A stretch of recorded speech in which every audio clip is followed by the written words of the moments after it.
Bienvenue à tous dans cette nouvelle vidéo. On se retrouve pour la seconde analyse de ce samedi 28 mai 2022 sur les Pokémon de la troisième génération. Et après cette analyse, il nous en restera deux. On part tout de suite. Le Pokémon de cette vidéo, c'est Kaimorse dans l'ordre. Alors Kaimorse, c'est l'évolution finale de Fogler et Obali. On va donc partir tout de suite. Alors déjà, au niveau du type, il a un type glace et eau. Glace et eau, c'est un type que l'on connaît également avec l'Amantine, hein. Il y a aussi Crustabri, bien sûr, qui a ce type. L'Oclas aussi, et même le fossile de la 8e génération, Hydra Glace, je ne dis pas de bêtises. Alors, Glaceon en stratégie, c'est un type qui est assez mauvais, alors surtout défensivement, parce que défensivement, bah, le type glace, hein, nerve toujours un type défensivement, un peu ce qu'on a vu avec Oniglali. Avec le type glace, c'était le pire type du jeu, et c'est le pire type du jeu de toute façon. Mais le truc, c'est que le type eau de base, c'est un très bon type défensif, hein. On sait qu'il a 4 résistances et seulement 2 faiblesses, donc ces fameuses résistances feu, glace, acier et eau. Mais avec le type glace, eh ben, ça gâche un petit peu parce que le type glace, il a une faiblesse au feu. Donc, du coup, ça annule la bonne résistance du type eau. Ça donne une double résistance à la glace, mais c'est pas très utile parce que le type eau l'a déjà. Donc, du coup, voilà. Mais surtout, ça donne une faiblesse combat au type eau qu'il n'a pas de base et une faiblesse au piège de roc qui n'a pas non plus de base. Ce qui est très problématique, ce qui met 4 faiblesses pour une résistance eau, une double résistance à la glace. C'est vraiment pas rentable. Et offensivement, c'est pas un mauvais type parce que bah, ça reste de types offensifs qui sont corrects, hein. Le type eau est neutre, en plus sur le type acier. Vous voyez qu'il est super efficace sur 438 Pokémon, donc c'est pas mauvais. Mais bon, quand même, défensivement, c'est très problématique et ça reste un type qui est pas ouf à ce niveau-là. En fait, il a pas de synergie défensif et c'est un peu triste. Au niveau des talents du Pokémon, dans un premier temps, il a Corgel. Alors Corgel, comme Oniglali, finalement, ça donne un 16e DPV sous la tempête de grêle, mais comme la grêle est rarement vue en stratégie, c'est pas incroyable. Il a ensuite Isogresse. Alors Isogresse qui lui donne une résistance au feu et une résistance à la glace. C'est pas incroyable non plus, parce qu'une résistance à la glace, bah, ça lui fait une triple résistance à la glace, donc c'est pas très utile.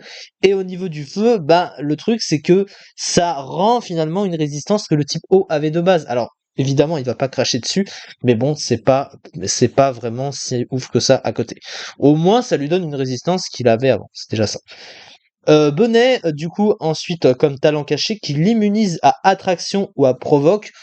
C'est correct parce que ça l'empêche de se faire bloquer, mais comme il a pas un move pool de soutien énorme, bon, il va pas vraiment trop, ouais, il va pas vraiment trop en avoir besoin, mais bon, voilà, c'est moins pire qu'autre chose. Au moins, ça permet d'éviter qu'il se fasse bloquer s'il veut se soigner avec sa seule capacité de soin, entre guillemets, puisque c'est repos, ou alors s'il veut se setup, je crois qu'il a accès à malédiction, on va voir ça après.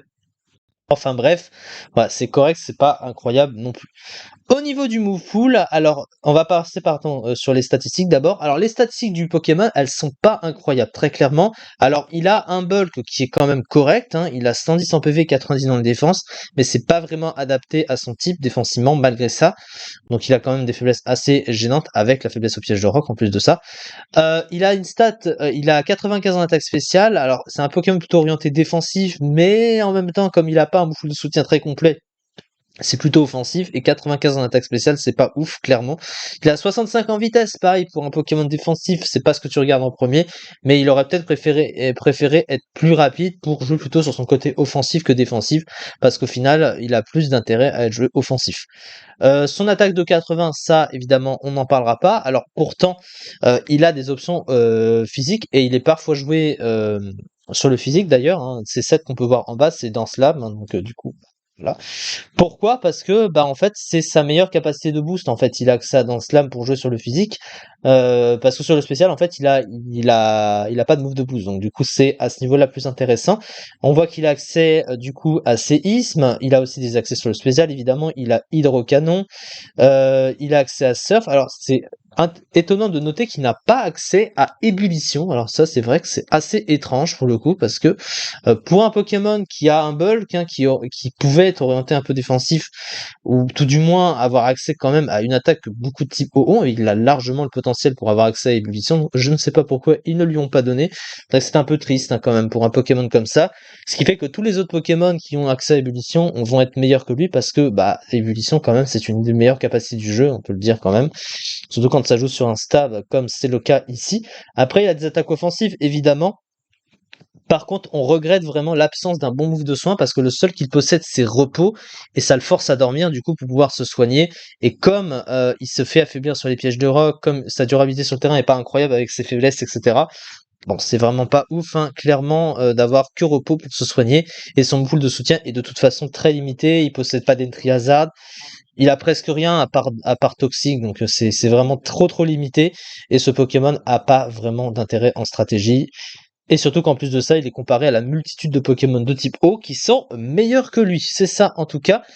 Alors la fiche stratégique d'excellent PV, des défenses correctes, une attaque spéciale décente et une attaque exploitable, un talent qui lui confère une résistance, un double type qui a des faiblesses courantes en PU et un divisant 25% sur les pièges de roc, vitesse moyenne. Et du coup, bah, il était pas bien classé le mois dernier, hein, seulement 69e du ZU avec 1,96% des usages, même pas 2% pour le ZU quand même, c'est triste. Donc malheureusement, il n'est pas bon ce Pokémon. Il y a beaucoup mieux à jouer, surtout sur le type eau, évidemment. Le type glace n'étant rarement vu très haut dans les tiers, c'est ce que j'ai dit.